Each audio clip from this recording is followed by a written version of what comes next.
Welcome to Gen X News, everybody. I'm your host, Melissa Dawn, and on today's show, I interview an amazing author, Dan Klefstad, on his vampire book, Fiona's Guardians.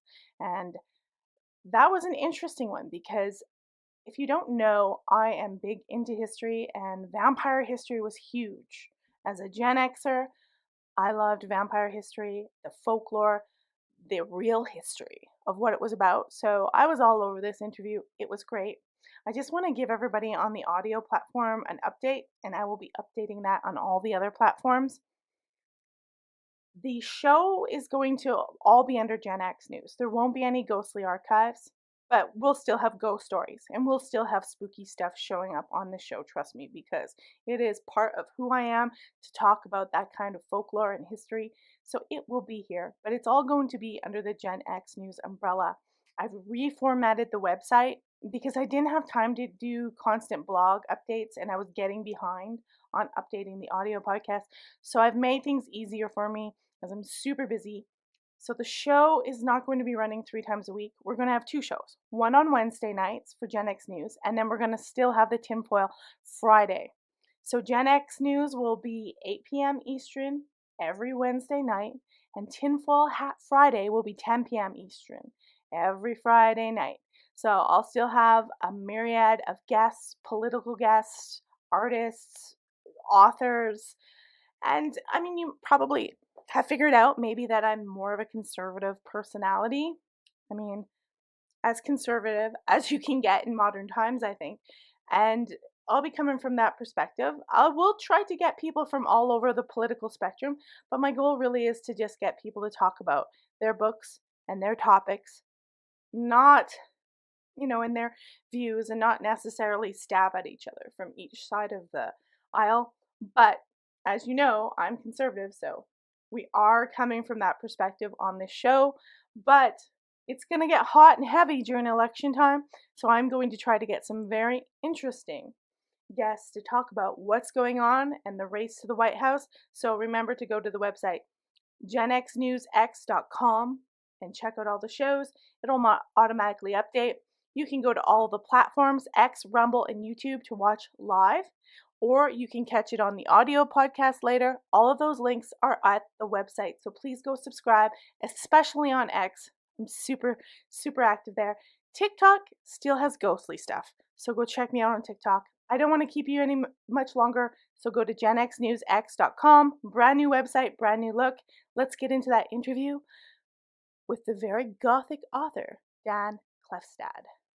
Tonight, of course, we are talking about vampires. I have a very special guest, author Dan Klefstad, and he is here to talk about his book, Fiona's Guardian. It's a novel that he wrote a few years ago, and it's got a very mysterious female vampire character as the central figure. And so we're going to bring him on in just a moment to discuss everything vampire and his novel and the unique character that he's created, and of course where you can get this book. So let's go ahead and bring Dan in. I'm not going to make you guys wait any longer. Welcome to the show, Dan. Hello, Melissa. It's nice to see you. Yeah, how have you been doing in Authorland? Authorland is a good place for me right now. I've actually made some progress on the sequel to Fiona's Guardians, and I hope to get that to my publisher probably sometime later this summer. That was actually going to be one of my questions, is if there was a sequel. So now we've eliminated that one right out of the gate. All right. That's good. Okay. So efficient we are. I know you wanted to read an excerpt of Fiona's. Do you want to do that now, or would you rather do like an introduction of yourself, or it's up to you? Yeah, well, I could do I could give you the 30-second version of myself, and then if you want, I could read the excerpt. I used to live, I worked in radio for 30 years, recently retired, moved from DeKalb, Illinois to Louisville, Kentucky, which I absolutely love. I've been here for about a year, and I found it a great place to interact with other writers. I found lots of booksellers out here that I've been working with, and I just got invited to present, to help my fellow authors promote themselves. I'll be leading a presentation on DIY book promo at the Imaginarium convention, which is July 19th to 21 in Louisville. I have a friend who lives in Ashland, Kentucky, a really good friend, and Oh, yeah. it looks like a great place. I've never been to Kentucky. Maybe one day me and my husband will drive over there, but she seems to love it there. I love it too. So a lot of natural beauty. Of course, you've got bourbon. We're the bourbon capital of the world here, and of Oh course, yeah, yeah, if you're into the horses, we have a lot of them too. Kentucky Derby. Yes, Yeah, right. yeah, yeah. That's excellent. Okay, so can we hear an excerpt Mhm. from Fiona's Guardian?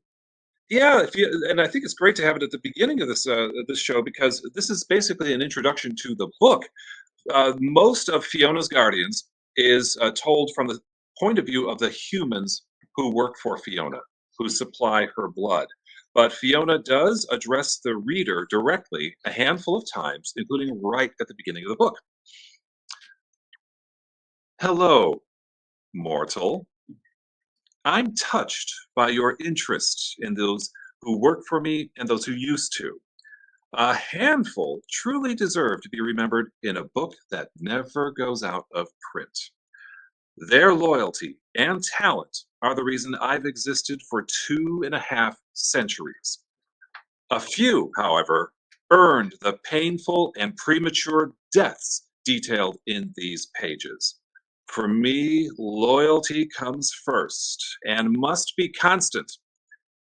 That's not to say a partnership with me can't end in mutual agreement. It just never happened before.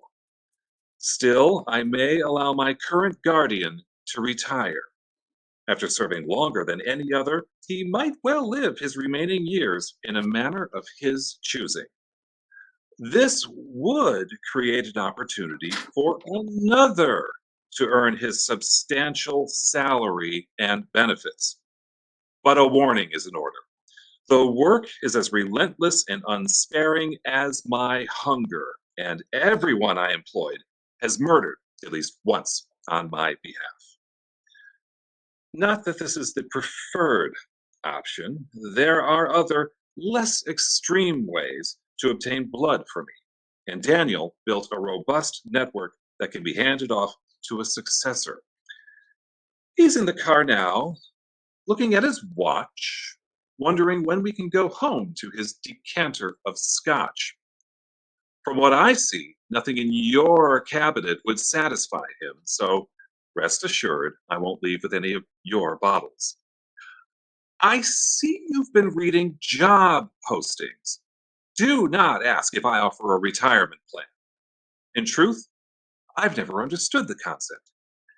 Each evening I awake knowing I'm the chief executive for extending my life, so ceasing work would amount to suicide. But this is what Daniel wants, and I owe him for that time he saved me from dying. It's in the book. My favorite chapters feature Agrippina, the one who created me. Driven by hunger, she brought me to the edge of death, but changed her mind when I started turning blue. She claimed she saw something worth preserving, a simple, unselfish nature that disappeared when she opened a vein for me. Since that moment, the only feeling I've known, besides adoration for her, is a craving that never ceases. That is, until the instant I tasted regret, the perpetual pain of guilt at not being with her when our enemies reappeared. They're in here too, and so is my revenge. Go ahead, indulge your curiosity. When you finish reading, I'll visit again and make myself visible. You'll find me sitting in that chair over there, and we can talk about your future. Until then. Wow, is that sort of like she's scoping out some potentials? She's hiring. It's like a job interview. You guys could go be so the Guardian. We'll start. So I want to get, but the Guardian is the people that she gets basically to protect her. Yes, she And has since the early 20th century. She started hiring people to, at first, subdue a victim for her, bring the victim to her, and then bring the victim away to be buried when she was done with them. And then in the 1920s, when blood donation became a thing, she got the idea to have people work for her in hospitals who steal a little bit of blood, donated blood enough, and then sell it to her or her designated guardian, and then that's how she survives. Because Fiona is more savvy than most of the rest of her vampire family.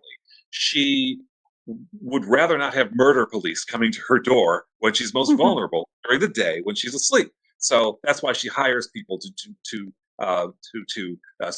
procure blood for her. and then if anything gets fishy, they can take the rap. Exactly. So there's a and they go into the job understanding this. And the job, it's 10 figures, according to another chapter in the book we read. Um, Wow. yeah, it's a huge salary, and you're on all the time. When Fiona is up, you are working for her. When she's asleep, you're investing her money. You're trying to make sure you're just taking care of the house. You're doing whatever she needs done. And yeah, and Daniel, her current guardian, has built up this massive group of people in hospitals all over the country who steal a little bit of O negative because that's her preferred. It's an aesthetic thing. It's just she just prefers O negative. So they steal it, the bags of O negative for her, sell it to Daniel. Daniel brings it back to Fiona. So I want to ask, where for you personally did the fascination or the idea come to write for vampires? Is this recent or is this like a long held interest you've had?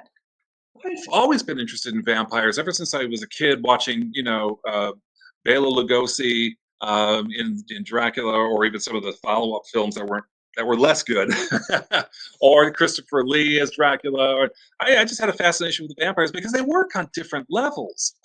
If you take vampires just as mythical creatures, they're always portrayed as stronger than we humans are, sexier Mhm. than we are, and they just go on living unless something catastrophic happens, like a stake through the heart or exposure to the sun. But as I got older and more sophisticated, I realized that vampires were wonderful metaphors for the things that drain Mhm. our energy. The vampire could be your neighbor or a family member or coworker. It could be a corporate or government entity that's stealing your money, prompting you to ask, "Why do I feel poor this month?" So at the end of the book, Fiona's Guardians, I hope that readers will ask themselves, "Who's my vampire?" Who am I the guardian for? Yeah, yeah, Right? yeah. Well, Mhm, like for instance, you mentioned Dracula. Bram Stoker based a lot of the characteristics of Dracula on Henry Irving, who was his mm, boss. And he was a really narcissistic, rather arrogant actor. mhm. So that's who he was kind of the guardian of, even though he gives it the name historically of the Vlad the Impaler kind of Dracula figure. He actually based it on a real person he knew. So it's interesting that you point that out. Who are the So vampires in our lives? yeah, absolutely, and I love what Stoker did, creating this character based on somebody where he worked with at the Lyceum Theater, Hmm. yeah, yeah. So fascinating, and then that just gets back to the long history we have of vampire literature. I mean, Stoker wasn't even the first to write about vampires in English. It was, I believe, it was John Polidori's short story or novelette called "The Vampire" from 1819, in which Hmm. his vampire Lord Ruthven was based on Lord Byron. Another highly narcissistic guy. Yes, yeah, Well, did you see recently there was a movie out called Renfield? And I they did see it. totally went with the narcissistic personality disorder and the codependent, the Renfield syndrome thing. I was like, that was funny. It was, and of course you get that the master slave relationship like that. Mine is slightly different, of course, because I have an alpha female vampire, and it Right. is an employee. employer relationship, but it's also something much more. Um, the two spend time getting to know each other. They become friends, or at least they need each other to survive. And so that's the Right. relationship here. And I would So, argue that Renfield had it easy compared to what the Fiona's yeah, vampires, or Fiona's humans interesting. rather. Yeah. So why did you choose a female vampire? Because a lot of the male vampires have been considered male, and I'm going to ask you, what was it about a female sort of alpha? Off the top, most people probably know of a couple of what I would call alpha female vampires, and I'm not going to include Carmilla in this regard because I think she's more of a she starts off as a someone who's sickly, needy, and then grows as she's taken into her victims' homes. Um, I found that there were not many alpha females, and the only one that I can think of right away is Akasha, the vampire, the 8,000-year-old vampire in Queen of the Damned, Anne Rice's Right, third Anne novel. Rice. Right, Akasha played memorably by Aaliyah, the singer, who in the 2000 film. Yeah. Yeah, it's a great film. No, there's not. I mean, there was a lot of female, like there was that movie, The Hunger. Mhm, I don't mhm. know. It's the same thing. That's a weird female vampire figure. She's Miriam Blaylock is the character that Catherine Deneuve plays in Hmm. that movie, The Hunger, and she plays it kind of. I guess she underplays it. That's what makes that character so. She's much more mysterious, much more Hmm. French, I guess you could say. Uh, Yeah, yeah, and whereas I think Fiona has a much wider range of emotion. She does lead from behind in many cases, but then when things go wrong or she has to step forward, she does, and you know, stuff happens if she gets upset, and she does. I don't consider this a spoiler. She will murder people in this book. right. Now, Mhm. is there any figures in history that inspired the character, like real people in history? Like, are you a history buff and you kind of collected people from history that inspired Fiona? Um, I suppose people will want to know if what Elizabeth Bathory, the Hungarian countess, has to do with because she's an early figure charged with accused of vampirism, right? Bathing in the blood of virgins so that she can look beautiful as she ages. Hmm. I would hesitate. I would probably say that that's not an ancestor, if you will, to Fiona. I think I sort of just came up with her in a dream, um, and it, the character Fiona and this sort of dream of her came out of the question: what would it be like to work for a vampire, and what would it be like to live with a vampire and talk with a vampire, and sort of interact every day with one? And for me, Dracula and Renfield just wasn't answering that question because Renfield only works for Dracula for a little while. um, Right, you know, yeah. So I wanted to, this would be a decades long relationship of these two, sharing intimate right. moments, thoughts, whatever. And what would that be like? And that prompted the book. Actually, it prompted the short story that led to the novel. Fiona and Right. Daniel. I introduced Fiona and Daniel to the world in 2017 in a short story called The Caretaker, which was published by the journal Crack the Spine.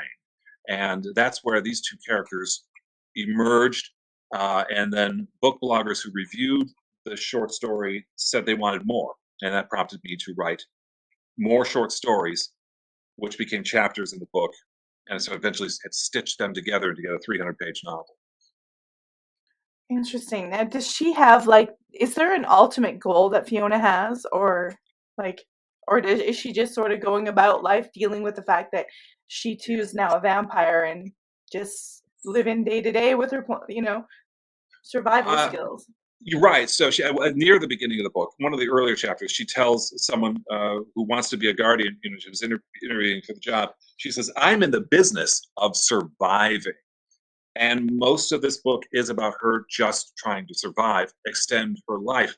However, when the vampire hunters who destroy Fiona's sire, Agrippina. The group is called Mhm. Mors Strige. They're a Vatican SWAT team, hit squad, Oh, whatever you want to the call it. Oh, Vatican. yes, We we talk go to them. about them on our conspiracy theory night all the Oh, time. oh, good. All right, this is going to be a fun discussion. So I have a centuries-old organization, and to this day, they are Mors Striga remains the only lethal organization within the Catholic Church. They're a secret organization, and only they're run by one cardinal who knows their identity, and they have fought battles with Fiona and her family in the past, and now they're back with new technology. They have drones with thermal imagers that can register the vampires who are 28 degrees Fahrenheit, and then the guys can the monks can break into their home and drag them outside, burn them into the sun or whatever. And once this Mors Strige group announces their reappearance, their emergence, um, and kill Fiona's sire, Agrippina, then Fiona has a different kind of goal. She wants to destroy Mors Striga, and in the end, she becomes a powerful hidden figure in Rome. So the real power behind the Catholic Church. Okay. Interesting because, you know, we always see vampires as this evil and the church is doing good. Do Mhm. you like, because sometimes I look at vampirism, I think, it's kind of a curse. Did you get that? Do you have that in your book that it's kind of a Uh, curse? it is. It is a curse. And this is what they're. This is the hand they've been dealt. I'm a vampire now. What do I do with that? Mhm. And so yes, I make them. I make it so that it is hard to know who's you know, it's not all black and white. Both the Mhm. vampire family and their guardians have aspects about them that are moral, maybe, but and certainly we would consider perhaps immoral. But so do the the people who run Mors Striga, the cardinal at the top, and then the group Mors Striga. They have a sort of a military hierarchy, and when anytime you have a corporation or a hierarchy like that, it's very hard to have a clean conscience when you go home at the end of the day. Yeah. Well, Mm, I mean, there's a lot of people who are good Christians, but that's totally different from the people who are running the Vatican and the power struggles. I mean, we got what? I mean, I'm sure the Borgia family weren't very yeah. nice, even though you had a lot of pious Christians in those days. So Yeah. It's all being about power. spiritual and power, those are two different things. And Hmm. so, well, I always liked like, what's his name? Look at Peter Cushing's character because he seemed like this really good character who really meant well. But in our day and age, we know that these power figures are corrupt, probably, and they're just as bad as vampires. Yeah, I mean, you don't get to positions of power without walking over others. I think that most of us would agree. So, absolutely. So, in saying that, is Fiona kind of like a female psychopath? I would definitely not say a psychopath. She is. What is she? She has goals. She has an understanding of what it needs for her to survive and to create the conditions for her to have a safe, long life. Um, in the end, is that moral or not? She's just doing what she's built to do, really. Right. To be a vampire, it's like asking a great white shark or a tiger, a Bengal tiger. You know, are we feeling moral today? Yeah, they're primarily interested in Yeah. first of all eating, then mating, and then eating some more and sleeping. I think I would say Yeah. Fiona's a little more complex. Fiona is, So but it's basically just instinctual survival, like you said originally. She's right. not really trying to be like a super villain, like Lex Luthor or something. Well, she's smart. She's savvy. She can plan. She can think ahead and say, okay, um, I have a plan to get out of this, or I have a plan to build upon our successes. So she is. There's like a sort of this battle to, and I love that when you brought this up about the instincts, because when she's working with humans or having humans do her work, she's actually the vampires in my book and in my universe become a little more civilized. They're managers. But when they are, for whatever reason, not working with humans, they do not have humans supporting them or interacting with them in a sort of constructive way, they do kind of resort they lean back to instinct and almost you could say they regress a bit, Hmm. you know, and that's certainly the case with Fiona. Well, that's interesting. Now, do you find that you have a varied audience, or like what kind of people are attracted to this female character? Like, do you get a lot of women? I do, but also men. I think that it's a pretty wide readership. I would say this book is definitely not for kids, but most of the people who I interact with about the book tend to be, well, Gen Xers or Boomers. I Interesting. think, yeah, because some of the themes are, Daniel, the vampire guardian, the guardian of Fiona. He's at a stage in his life where he wants to retire. I think that that might be a bit of a. I wonder how. I don't know the answer to this, but I wonder how a millennial or a Gen Z person would connect with a book about a guy, who works for a vampire who's thinking about retiring. Right, getting out of the business. Hmm. That's not an Yeah. easy one.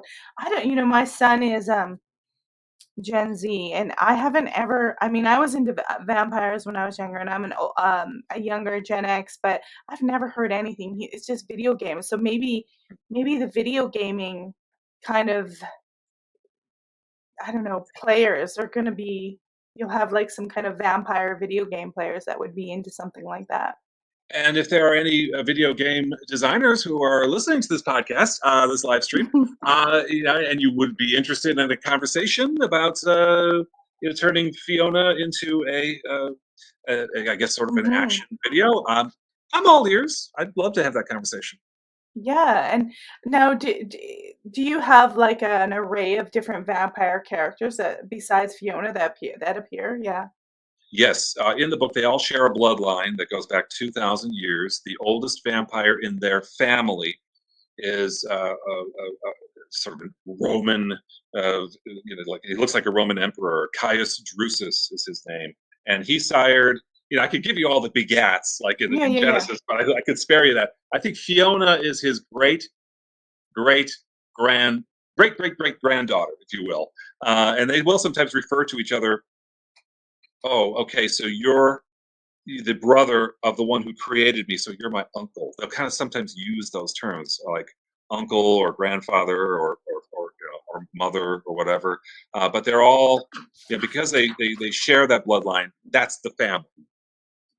Yeah, that's interesting because it does remind me a little bit of Anne Rice because she goes back like when Mhm. where Bram Stoker. I mean, there's history there, but he never really goes back, probably because it's a different time, and his book wasn't immediately successful in the way that, I mean, it's long standing, but it was kind of considered like a penny dreadful kind of book at the time. I don't think it was highly successful right away. So You're right. maybe had it been, he might have delved into it, but he kind of died penniless, or not penniless, but not rich.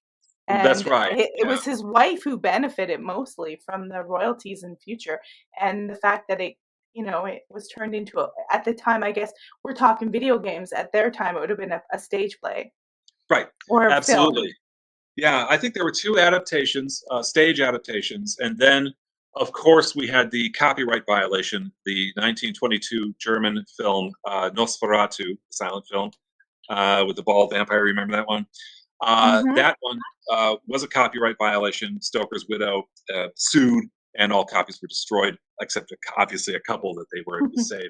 Yeah. Um, but yes, then the 1931 Bela Lugosi film for Universal Films. So at that point, that's when the estate, if you will, started making some money. It took the adaptations, several, for that to happen. That's interesting because I heard originally like he tried to put on a stage adaptation and it was not very good. Right. So he wrote the first stage adaptation, and just to have his name on it and whatever. Um, and I guess that leads to or reminds me of what I hope for my novel. I do hope that we are able to. My dream for Fiona's Guardians and the sequel is a streaming series. Something on Hulu, or Netflix or Yeah. whatever. But the book has been adapted once already by the all professional acting company Artists Ensemble Theater, and that they did a podcast, sort of a theater of the mind podcast of Fiona's Guardians, which you can find on their Mysterious Journey podcast, and it's an excellent production. It's Excellent. got 7 union actors and interstitial music and sound effects, and the playwright who adapted my book took 4 chapters about, and she did a fabulous job. I was really impressed with the job that playwright Margaret Rather did in adapting my book. It's available everywhere: Spotify, Yeah. Podbean, wherever you get your podcasts. And anyone if you're watching, you'll see I just brought it up. But if you're listening on the other podcast in future, please check out Dan's website at www.danklefstad.com. I've got it right here up on the screen, and I'm sure everything's there for Dan and his book. And so that's interesting, the play, because when you look at like Dracula and how the was it Hamilton Dean play, so different. Did you find that there was a lot of like it made it almost a different story, or were they pretty close to your book? Well, what they did was they took the dialogue, and I made it easier for them because my book is heavily dependent on dialogue. I have narration, but most of the scenes involve, back and forth, 2 people talking often rapidly at each other. So I think I made it easy for the playwright to adapt it, just because, as you know, a stage play is heavily dependent on dialogue. That's how you can't have any exposition at all. Everything has to be, we have to explain verbally what we're doing and what's happening around us. And so, yeah, I think that Margaret did a fantastic job of adapting it. She had to change the ending of the podcast to make it a complete arc. Right. There's something that happens in the book that's a little bit different, quite a bit different. But I approved it anyway because I thought it made sense for the adaptation. Right. Because I mean, yeah, because it has to be a complete project, because obviously there wasn't a sequel at the time or anything Right. like that. Right. Um, Now, does Fiona only have male guardians? Or does she like switch around? Because it seemed Daniel's a man, and I thought, is she like a Mhm. misandrist? Is she like getting revenge on men? Is there an element there Yeah, where she wants I to think enslave men?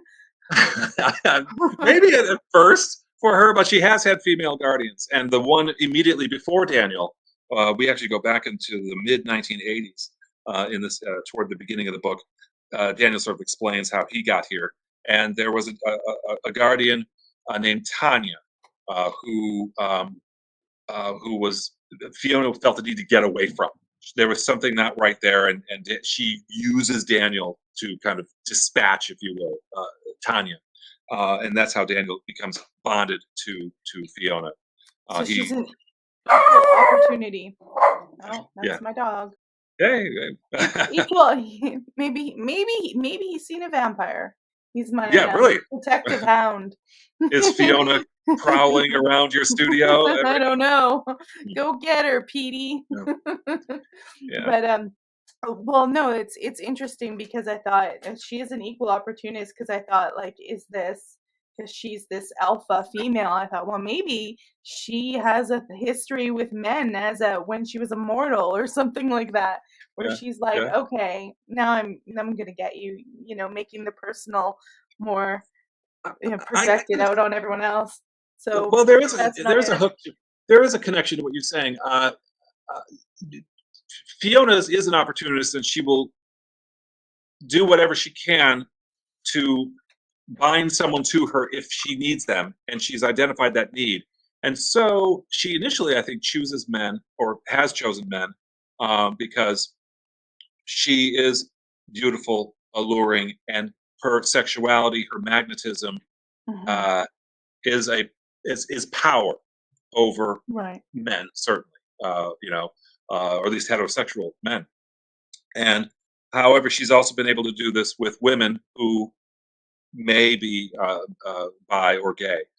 So that's kind of Hmm. it. She is this. Interesting. She's not holding out any hope that a romantic relationship will occur, but she does kind of she presents herself as a beautiful, alluring, sexual being, and that is attractive. One of the, beyond the money, there is an attraction to the Guardians who work for. Interesting. Now, when you were writing this, like I know, like authors like Bram Stoker probably had specific ideas in mind when he was writing his characters about societal problems, and Mhm. then we probably project our own stuff onto it because, like you said, it's a metaphor. Did you have any societal problems in mind when you were writing that you wanted to deal with through the character of Fiona and the story? I have had people who've read the book say, "Is this about capitalism, or is this about unequal power dynamics between the sexes, or whatever, uh, or is this about the Catholic Church, or something like that?" And it really wasn't. I didn't walk into this manuscript with an agenda, and I'm glad I didn't. I actually would tell writers not to do that, Right. because if you create a story from a certain template, a perspective Hmm. that is, this fits. Like an Uh, ideology. yes, exactly. This fits a Marxian, a Marxist sort of ideology, or this is a Yeah. climate or whatever. It limits not only your audience, but it limits all these things are going to change. Politics Yeah. change, Yeah. civilizations change, and if you Yeah. want your story to last and carry through the ages, then it's a good idea to just tell your story, or a story that Yeah. appeals to you. You know. And usually broader audiences respond to classical archetypes anyways. They don't really, if you're gonna be like hammering right in their head with anything political, you're gonna be pretty divisive in your audience. And so, yeah, you want your audience to see themselves in the characters too, regardless of what their background is. And there you're talking about empathy, aren't you? Yeah, that's if you have any kind of empathy, I want you to think of as you're reading my book. Oh my God, that's terrible! What happened to this guy who I previously thought was a villain, or this Hmm. vampire who I really hated? But at this death, I now miss them. And if you actually, you the reader, miss one of the characters that eventually die, that I killed off or whatever, then I feel like I've done my job.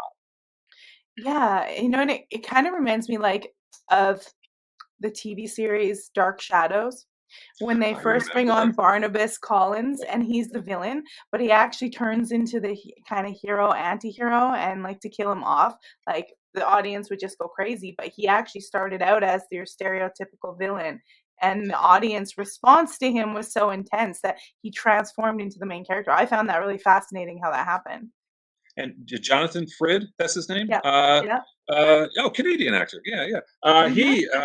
He was. It takes a skilled actor like him to be able to pull that off. Mhm. Absolutely, and he did a fantastic job. Yeah, it's very Shakespearean on Mhm. TV, actually. Yeah. It's like Shakespeare, creepy, weird vampire. And what I always like about it, I'll watch it. We were supposed to have a show on it, but my guests we can't sort the technology issues out.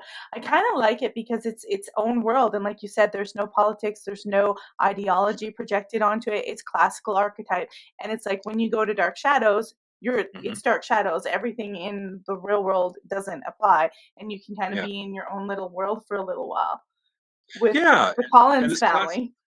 Yeah, yeah, absolutely. And you mentioned classical archetypes. That works really well when you're laying on Gothic atmosphere, which the creators of Dark Shadows really did well. I thought they Hmm. provided you this great sort of atmosphere. And if you're into that sort of aesthetic, the Gothic aesthetic, Hmm. then you're going to be hooked, whether or not whatever happens in that show. I think Yeah, exactly. Now, in your vampires are they're more modern. It's not they really are. a classical literature sort of idea? That's right.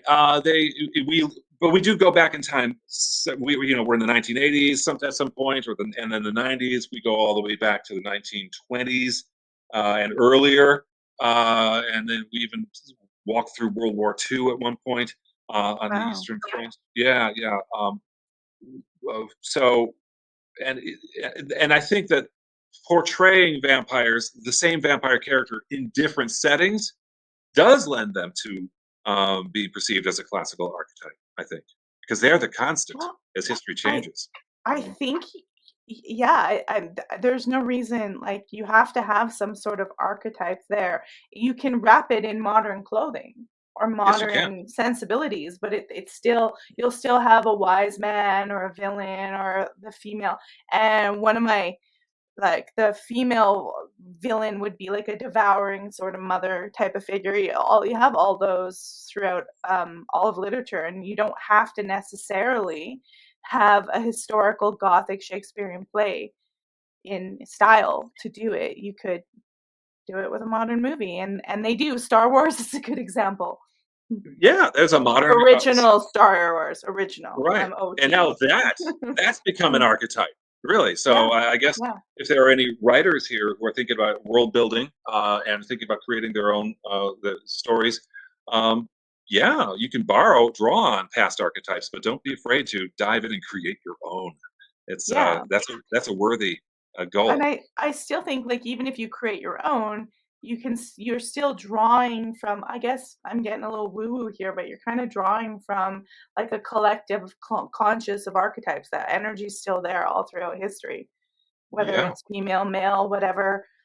Like if you have a female villain, you can make her more modern and sexy, but she can still be a devouring female, especially if Yes. she's a vampire. She could, I mean, I don't know, would you describe her relationship with Daniel as sort of codependent? Because like you kind of have to infantilize the person to keep them there they Right. can't ever be free, can they? Right. There's a question of even though she's thinking about letting Daniel go and hiring a new guardian named Wolf, will she really let Daniel go? Um, and yes, they what they have is a very tight symbiotic relationship. They absolutely depend on Mhm. it. Fiona depends on Daniel and the other guardians for protection during times when she's vulnerable, and they keep her world stable. She has a steady food supply. She doesn't have to Mhm. kill anybody, create attention, that kind of thing. But the people who work for her, I guess, crave some sort of attention from her or acknowledgement. But also, they need her protection because they're now doing dangerous work. And Yeah. if the police find them, or if they're Fiona's enemies, the vampire hunters of Morstriga, for example, hunt them down. They need Fiona's protection as well. Right. Well, that's really interesting. That's an interesting way to play it out with the it's symbiotic, but it's kind of symbiotic in a really, I don't know, not the way I would prefer symbiogy. So, right, is it a healthy relationship? Yeah, I'm Is it like, it's healthy? a little toxic. Yeah, yeah, it's a bit toxic, sure, and in the end, it is. She's the boss. She's in charge. She's the alpha. So it is really serving. We're serving her needs. Her needs in the end come first, but she does need them as well, and so she tries to, look out for them as well. Right. Because, well, I guess it must be hard to get a guardian that fits the criteria. I suppose that it's not exactly, even though there's billions of people, it probably has to fit a certain criteria that might not be as easy to get. You just don't Yeah, want anybody being your guardian. it has to be somebody you trust, and the people you entrust to be your guardian. They don't get vacations. There are no vacations. Fiona doesn't get a day off. If she doesn't eat, No. or get blood, ten pints a night, then she starts to decay. And I have this in the book where at one point she does begin to decay in front of one of her former guardians, and the smell of putrefaction, it's stuff, and her hair starts to So fall out. And it really is a curse. it really is a curse in that regard. Yes. Well, and that's the whole thing now, because I know you have the church kind of figures in there, but it is kind of a spiritual thing where in my mind, like I always saw vampires as they defy the natural order. So there's like a price to pay. Yes. However, I'm going to go out on a limb and suggest maybe that humans are engaging in a bit of hubris when they say that they control the natural order too. So, I don't think we do yeah, control the natural order. right, yeah, and yet that's the the motivation, right? We want to, have a nice manicured lawn. We want to start up a company and Oh, or and have our own vision, and yeah. or we're part of somebody else's hierarchy, I'm whether it's I'm corporate or thinking military. I'm Mhm. thinking more of like we're going to space and we're gonna have babies in pods and we're gonna, bypass the natural and people are gonna be storing themselves and rich people are gonna be storing themselves into AI so they can live forever. I'm like, you guys are freaking nuts. Yeah, welcome to the future. Yeah, it looks nihilistic. Okay, well, we'll kind of tie it up a little bit at the towards the end here, and I know you said you're gonna have a sequel. Where do you see the book going besides just a play? Do you see do you have other developments in mind for the book Yes, across so we different meet. platforms? So the sequel involves Fiona. She's very much a character, but not right away. Um, she We meet Fiona's daughter, if you will, someone she transforms, named Camilla, and Camilla is this wild, reckless young vampire, and she's a danger to herself and everybody around her. And Fiona would like some stability there, so she can have a long life. And so Fiona allows Camilla to hire Daniel as a guardian. Um, this is after Fiona, at the end of the book, has found a safe, powerful place for herself, and she doesn't need Daniel right away anymore, but she still needs Daniel to look after her progeny, if I can use that word. Um, and so the next book will be largely about the relationship between Daniel and Camilla and how it goes haywire, and then full circle toward the end, something remarkable will happen with between the two. So Wow, okay, that's great. And so you were saying your ideal would be like a streaming series. I would love, after I finish the sequel, it would be enough, I think, for two. I'm not a showrunner. I've never, I don't do Mhm. TV. I know nothing about this, but it seems to me that that would be worth two seasons right there of bingeable content. And Right. that's my goal. That's my ultimate goal. I know that it could work. I believe it could work because I've gotten adapted once, Mhm. by the all professional acting company. And if I can get adapted once, I'm pretty sure I can get adapted again. There is a short film adaptation in the works for Fiona's Guardians on the order of 15 minutes or so. Um, Right. I am learning how to write a screenplay for that, and I'm working with a director screenwriter, but it's slow, and nothing's going to happen anytime soon on that, I think. And I know you do some pretty fantastic marketing. Like I see people all the time on your Facebook, like showing, you're posting their pictures of them with Fiona's Guardian. And do you have any, I don't know, tips to people who are writers and on how to get started or, what to Yeah. do if they want to write? I mean, every year, 2 million Americans self-publish every year. I mean, it's an astonishing number of people, and they know they've spent money on getting an edit. Hopefully, they've spent money on a good cover art, but they really don't know much about marketing. Most people don't know how to market themselves. Most authors, and I so they end up know. either. Well, that's it's something I had to teach myself largely, and I wrote a book about it. Just this year, no, in February, I published a book called DIY Book Promo: How to Find Readers Without Spending Money.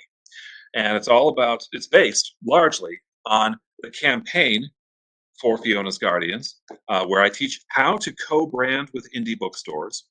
Actually, the first thing I teach is which book reviewers to pursue for reviews and Oh, which to avoid.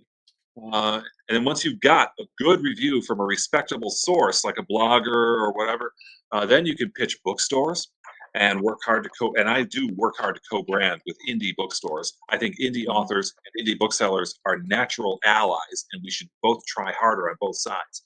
And I also borrow from my 30-year radio career, and teach how to pitch media outlets for interviews and how to perform well in front of the mic. I teach all of that in my book, DIY Book Promo.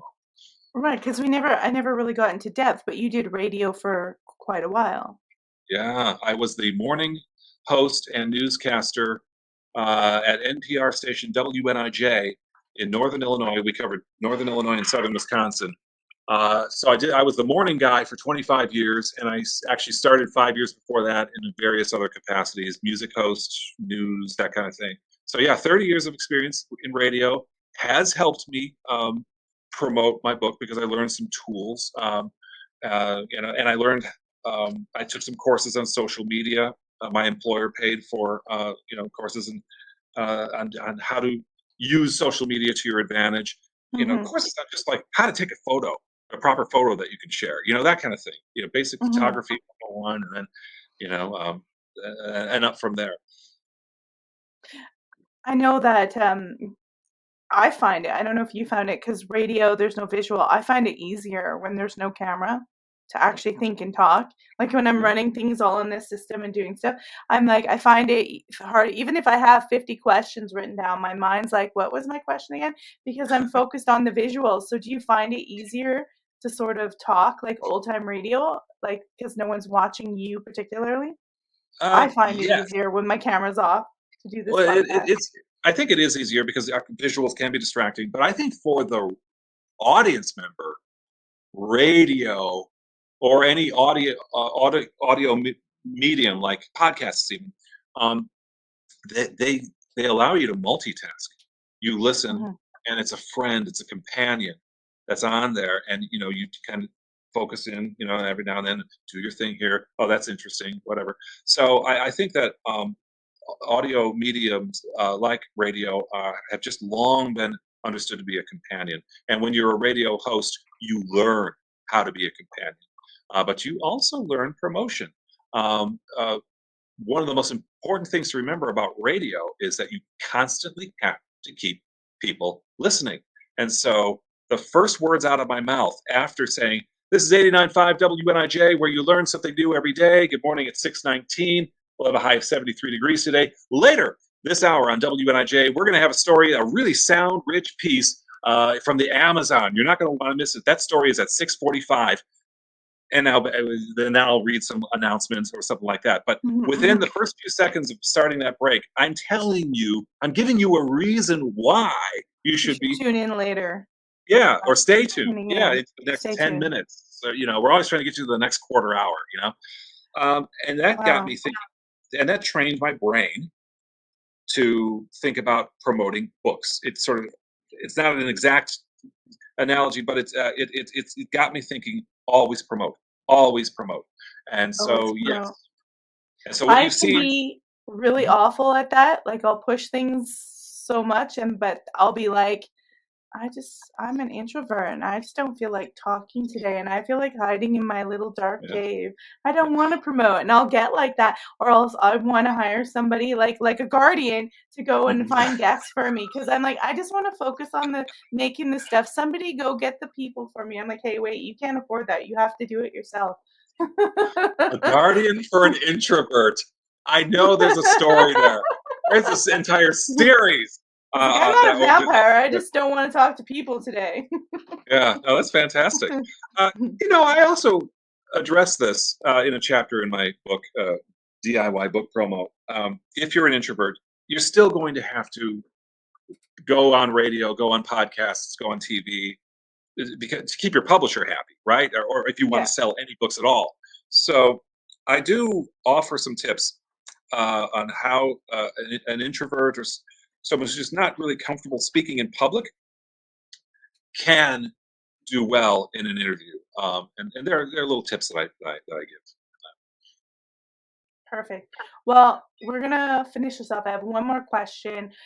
for you to answer, and then we'll finish it off. What is the everlasting appeal of the vampire?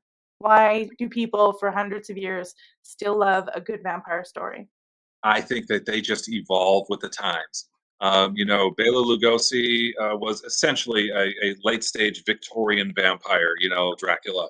And then we get Dracula in the 1970s with Frank Langella, who kind of was maybe the first actor to really portray Dracula as a sexy, creature.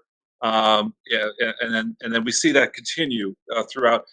But it's and think about how different uh, Christopher Lee Langella to Gary Oldman in That the was who I guess my vampire, and it was a yeah teenager. Was Gary Oldman? yeah that's Yeah. the Gen X Dracula right there, Mm-hmm. Gary Oldman, and then well the character now I think I suspect that there may be a new generation who's going to create their own vampire, and it's not necessarily going to be a male. I don't know, male character. I'd like to think that there'd be another Fiona type character out there, sometime. Absolutely. So And yeah, you know what? That's fantastic. All right. So, where can people find Fiona's Guardian? Where can they find the book? you can find Fiona's Guardians in all the online places, Amazon, Barnes and Noble, Walmart.com. But if you have an independent bookstore in your neighborhood, uh, I strongly encourage you to order it from them. If they may have it on the shelves, but if they don't, they can get it to you in say 5 days. Mhm. Yes, it's not 2 days or sooner if you're a Prime member, an Amazon Prime member. But is an extra 3 days going to kill you? You'd be supporting an independent business in your neighborhood, and more of your money will remain in the community.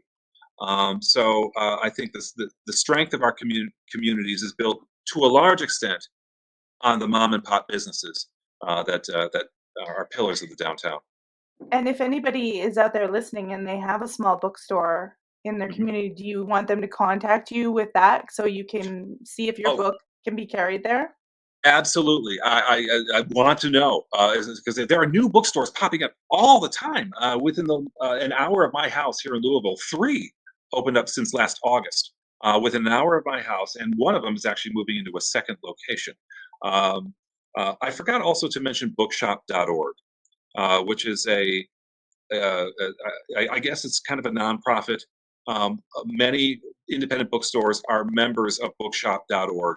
And when you shop, it allows you to shop online and name your favorite independent bookstore, and that bookstore will get the profits, which is kind of a cool tool. So you're able to shop online and yet support an independent bookstore in your former hometown that you miss, or maybe an hour away from your house.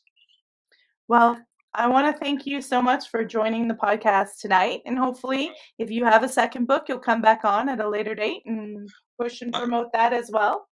I would love to speak with you again, Melissa. I appreciate the opportunity. Absolutely. All right. I'm just going to pop you out. You don't have to wait in the green room if you don't want to. And I'm going to close off the show, everybody. Thank you so much for coming. Thank you. All right. So thank you guys so much for watching. I hope you enjoyed that little talk of the vampire, who is very unique. It's a female alpha vampire who kind of has her own Renfield character, but it's a little bit more involved. I encourage you guys to go to Dan's site or look up these books, or like I said, go to your independent bookstore and either ask them to carry it, or you can let Dan know. If you have a small bookstore, you can let him know and he can contact them and see if they want to carry his book. All right. So tomorrow, the podcast is going to be early. I have to work later in the evening. So I have a guest on the paranormal for the new show. But I have a guest from the paranormal from the United Kingdom coming on. He's going to be here. It's 12:30 my time. So that's 2:30 Eastern. It's in the afternoon. So he's coming from the UK to talk about his new documentary project he's doing. That's Kieran Woodhouse. He's been on the show before, and he's going to come in. I don't know if we're doing a beast system with Emily on Thursday, and there isn't going to be a tinfoil hat Friday this week. Maybe hopefully next week. I don't know.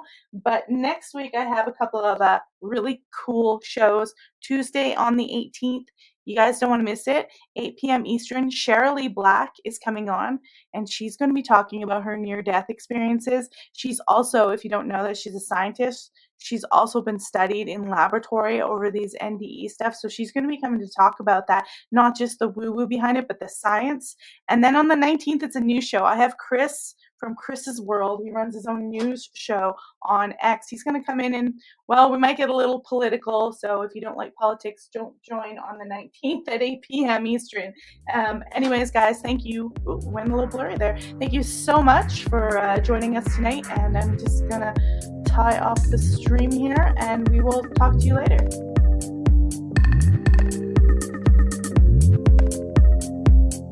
I think it's a strange vanity that makes us think we're the only ones in the solar system.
Just how long have we been receiving these mysterious signals from outer space?